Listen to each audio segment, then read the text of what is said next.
Урматтуу Кубатбек Айылчевич, тилекке каршы мен сөзүмдү улантайын десем уруксат бербей койдуңар, бирок мен улантып коеюн, угуп алыңыз. Ар бир ооруну жуктурган биздин врачтарга, ак халатчандарга силер 200 000 сомдон деп айтып атпайсыңарбы? Бул шылдың. Мен сунуш кылам, керек болсо кесиптештерим колдоп берет болуш керек. Жанагы атайын эсепке түшкөн акчадан ал элдин акчасы.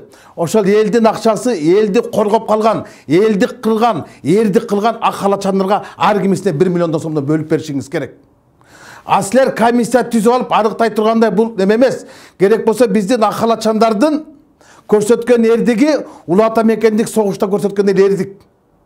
Буну силер ошондой кылып баалагыла. Силер баалай албай жатасыңар. Силер тескерисинче ак халатчандарды бүгүнкү күнгө чейин алдыңарга санайтып, артында жашында иш кылып атасыңар. Бул уят. Ошондуктан мен сунуш келтирем.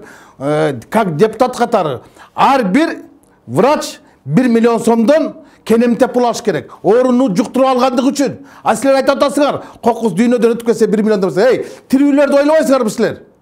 Тирүүлөрдү ойлогула. Анан коронавирус деп.